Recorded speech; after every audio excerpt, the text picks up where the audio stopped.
皆様こんにちは。いつも動画のご視聴ありがとうございます。本日はですね、いやー、買うつもりなかったから買ってなかったんだけどね。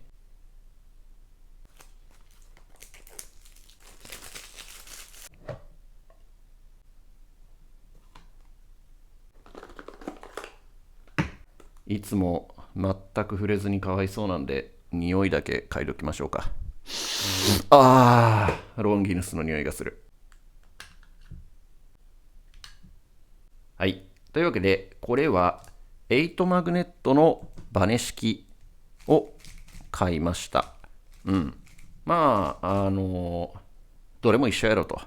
いうのと、あとはこれのバネ式っていうのが8マグネットしかなかったというところなので、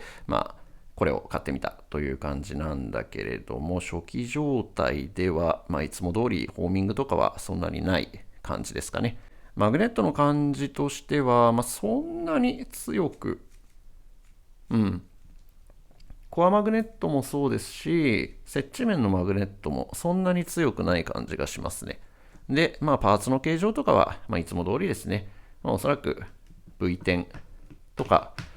トレネじゃねえか。スーパーウェイロン V2 と同じみたいな。多分ここの接触しているところの、足の部分の隙間とか、そういったのとかがちょっと違うみたいなところあるかもしれないんだけれども、基本的には、スーパー V2 とか、どちらかというと V10 ですかね。V10 を継承しているといった感じになりますね。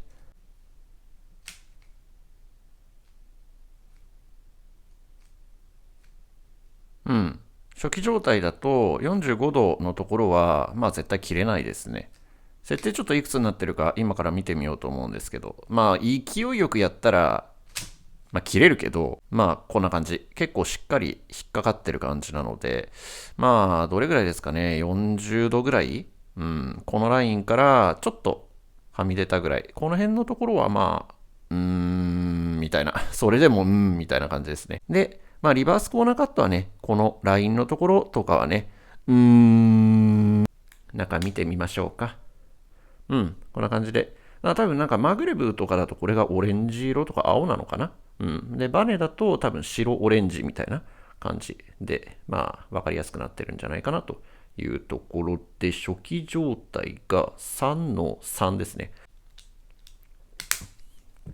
接地面、コアマグネットの磁石は弱めですかね。ここにですね、そんなに一番最初の印象としては強くないよと思っていた YS3M がいるんですけれども、この子はですね、M がめちゃくちゃ重たいということに回し込みまくってて気づいたんですよね。M の押し込みがね、特にめっちゃ重くて、U パームとか HZ が非常にちょっと回しにくいんですが、好き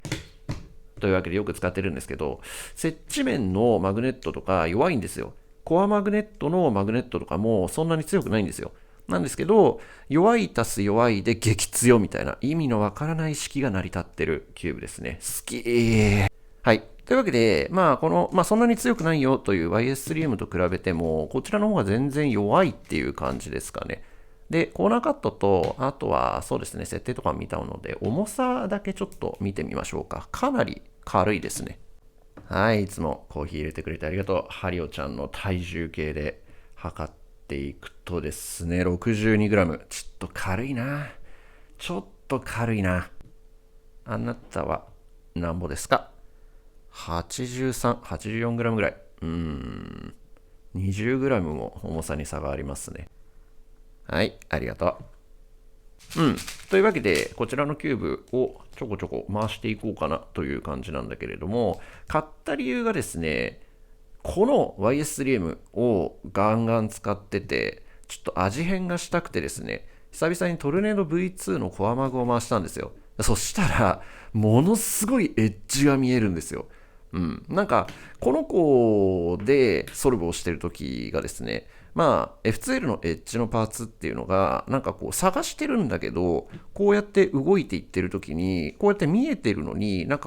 ぼやっと見えてるというか、この、ガーッと動いていった時の赤青だよねっていう短期的な強烈な記憶っていうのではなく、赤尾かも、みたいな感じの、なんかぼやっとした記憶で、F2L を入れた後に、なんかここにこうやってあるみたいな、そういったのが、なんかちょっと1テンポ遅いなっていうことに、そのトルネード V2 の内部黒を回して思ったんですよね。で、私、そんなに内部黒のやつっていうのは得意じゃなくて、昔から原色は見やすいなと。なんかはっきりしてて、原色ってここがよく見えるんだよね、みたいな話をしたことはあったんですけど、内部黒はね、そんなに得意じゃなかったんですよ。うん。なんだけれども、いや、意外にこれ、内部黒とか原色とかそういうのじゃなくて、パネル式が苦手なのかもしれないっていうことにちょっと気づいてですね。うん。まあ、私が買ってるキューブってほとんどパネル式のやつが多いんで、まあ、こういった感じ、のキューブが多いんだけれども、まあ、原色が見やすいなとかっていうのは、単純に、まあ、なんていうんですかね、余計な色がないというか、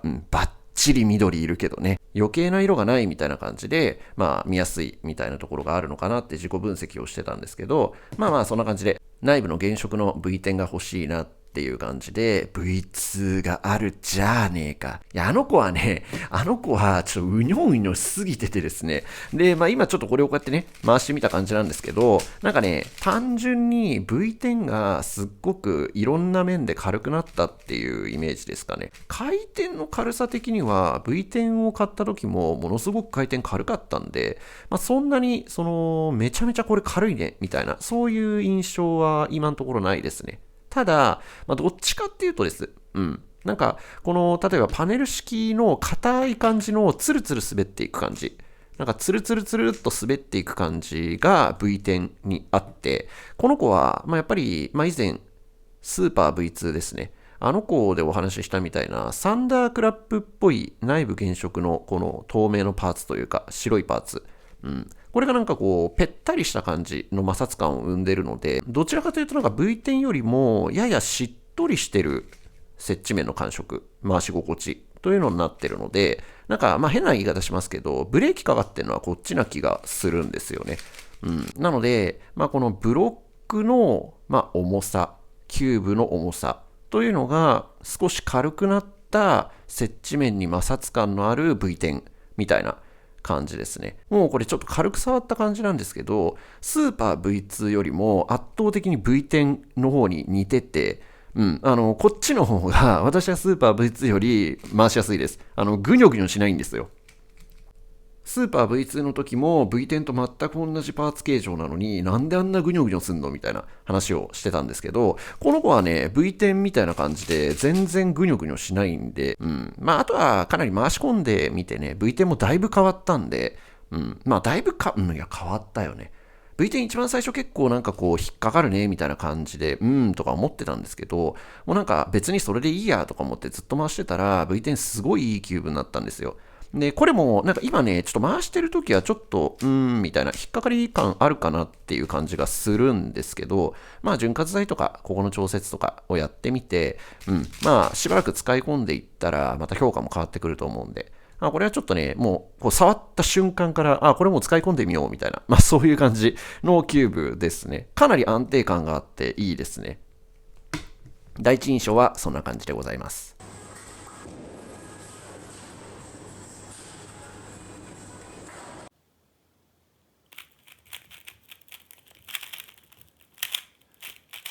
間違えた。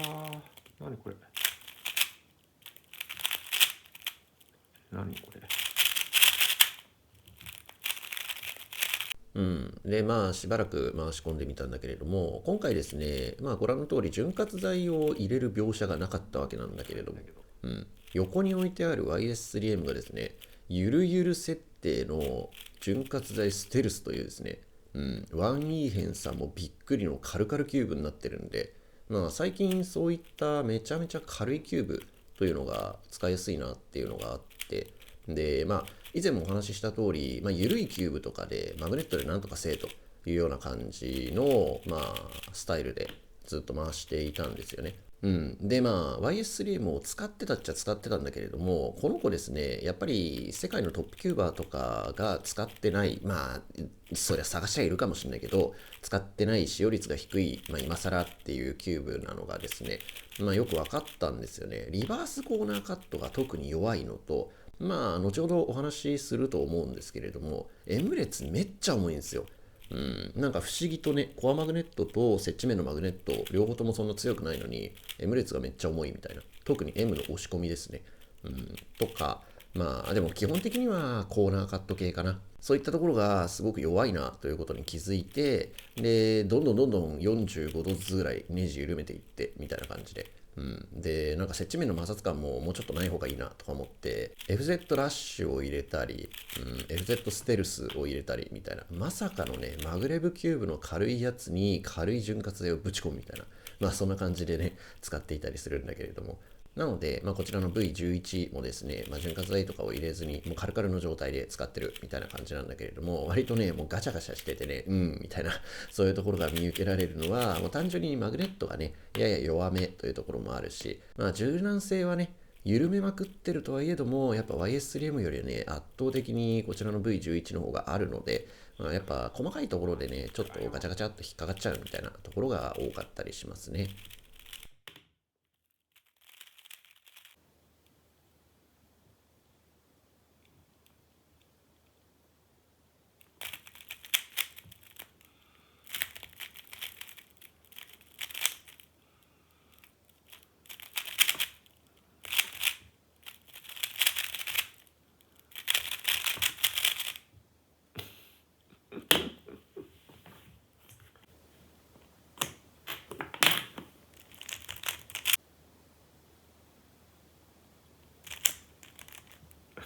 押せよ。押せよ。そこは押そうぜ。うわぁ、なんでちょんちょんしちゃったの？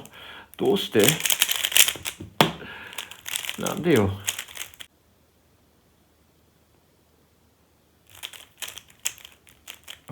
しくじった。ないわ。ごめん、探せてないっす。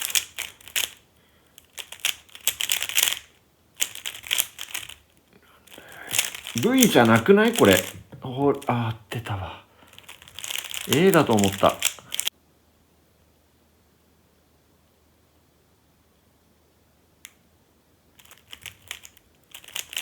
何これ？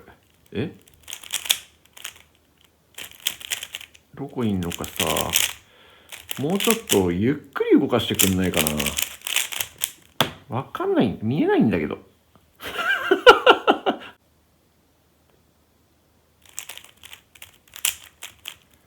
なくなっちゃったよー。なくなっちゃったよ。もうここにあんのかい。なんだこれ、こいつが赤でしょ。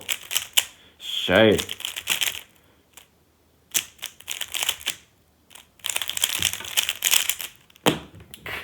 ーい。いやー、この子は、あれだな、コアマグの天ユンみたいな感じだな。いやでも、コアマグの天ユンはどっちかっていうとスーパー V2 の方かな。いやでも、どうだろう。かなりマグネット弱めキューブ。そっち系統のキューブですね。なんか感触としては。でも、なんか安定感がしっかりあるので、かなり回しやすい軽さのキューブになってると思いますが、今ちょっと見ていただいた通りなんですけれども、こっちがね、今回し慣れすぎちゃってるっていうのもあるんで、しょうがないんだけど、ちょっと回しやすすぎちゃってね、これはもうね、V10 とかじゃないけど、慣れるしかないですね。今もう200ぐらい、23時28分だって、200ぐらいもう回してるんですけど、ホーミングもいつものことですけど、どうだろうね。ちょっと効かないね。効かないね。このキューブがどうとかっていうよりは、単純に私がこの弱いマグネットで、やや柔軟性があるキューブっていうのに、手が合ってないっていう感じなので、このキューブは正直 V2 よりいいです。V2 より良くて、V10 よりいいかっていうと、好みがありますね。私は V10 の方がやや重かったりとか、プラスチックの質感っていうので、今はね、V10 の方がいいなっていうのはあるんだけど、中が削れてきたりして、コーナーカットとかもちょっと変わってきてみたいになると、どうなるかわからないんで、個人的には11と腕時計とスーパー V2 というような、接地面の素材が似たような感じの3つで比べた場合は、圧倒的にこれが一番いいです。私はこれが一番いいです。ただ V10 とか V9 と勝負できるかっていうと、今は育ってないから、私は V10 とか V9 の方が好きなんですけど、安定感はね、すごくありますね、この子。結構好きですよ、これ。いいキューブだと思います。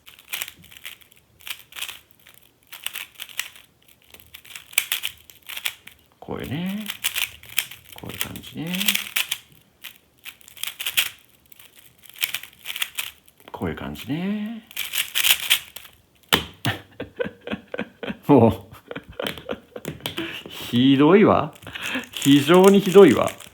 逆に、この子。絶対16秒09より早いから。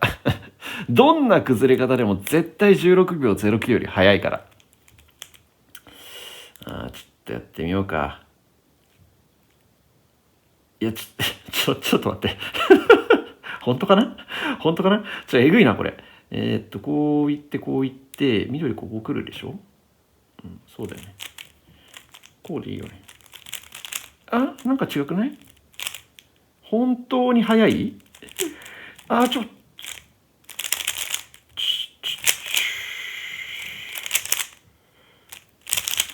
いや、たまたま16秒03。本当に早かったね。こういったらいいんじゃないですかね。ないんですね。そこをなんとか見つけてもらってもいいでしょうか。指が。いや、おっせえな。久々にしてはまあまあだな。はい、というわけでいかがだったでしょうか。こちらのキューブは V10 と比較をするとですね、V10 のもしマグネットに調整機構があった場合は、弱のマグネットの設定にするとこれ。で、中の設定にすると V10 みたいな。そういったマグネットの強弱で柔軟性とか回転の軽さが変わってくるよみたいな、そういった感触を私は持ちましたね。なので、例えば、既存のどのキューブでもいいんですけど、マグネットが調節できるやつって調節をすると当然回転軽くなりますよね。で、なんかこうマグネットなしキューブ、コアマグネットなしキューブみたいな、ちょっとこうホールドの時ヨレヨレするねみたいな、不安定な感じになるねみたいな、そういった印象を持つと思われるんですけど、まさにそれですね。なので V10 の方がより直線的ってわけではないんだけれども、まっすぐな回し心地で、こちらの方がマグネットが弱いことによって少し柔らかさが出てるよというような感じのキューブになってますので、V10 がね得意不得意とかあるかもしれないんだけれども、割と V10 が好きという方もこれ合うと思いますし、 V10 なんかちょっと硬かったなというような方なんかには特にこちらおすすめできるようなキューブですね。私はこれからちょっと使い込んでみるので、どういう風に変化するかっていうのはわからないんだけれども、すごくいいキューブだったというのが、開けて使ってみた感想になります。で、なんで俺はこんな金を出して間違い探しをしてるんだというのがね、もうすげえ思うところなんだけれども、コアマグネット全盛期になってからですね、もうどれも一緒やろという感じで、どこが違うのかみたいな、間違い探しをするために金を出してるみたいなところがね、どうなんだろうっていうふうに実は思ってたりするんだけれども、でもね、タイムが速くなってくればくるほどですね、キューブの性能を、感じ取ることができる精度っていうのが結構上がってくるんですよね。私も30秒の時とか20秒の時は、こっちのキューブの方がコーナーカットがいいねとか、こっちのキューブちょっと回しにくいねとかあったんだけれども、よりタイムが速くなってくるとキューブの性能を感じ取る精度ですよね、それが上がってきたので、もちろんこれはね3秒とか6秒とかで揃える方にとったら、今まで出てる全部のコアマグネットキューブっていうのはもう全然違うっていうもので、自分はこれじゃないとダメだとか、自分はこれじゃないとダメだみたいなのが絶対出てくると思うんですけど、私もねようやくそこにちょっと片足突っ込んできたかなみたいな、そういう感じになってきたので、無駄ではないんだけどね、でも間違い探しをしてる気にしかならないんだよね。はい。というわけで本日の動画は以上になります。皆様の貴重なお時間をいつも動画の視聴に当ててくださり誠にありがとうございました。それではまた次の動画でお会いしましょう。バイバイ。次回予告ブチャラティ。内部ブラックが見やすいと思うんだが、どう思うジョルノ。内部ブラックでしたらガン V100 というのがあります。ガンはいらねえ。55ミリらしいです。ガンはいらねえ。内部原色も買う。内部ブラックも買う。両方買わなくっちゃならねえのがキューバーの辛いところだぜ。主張の覚悟はいいか。俺はできてない。動画作ってないからな。次回、すごいエッジ。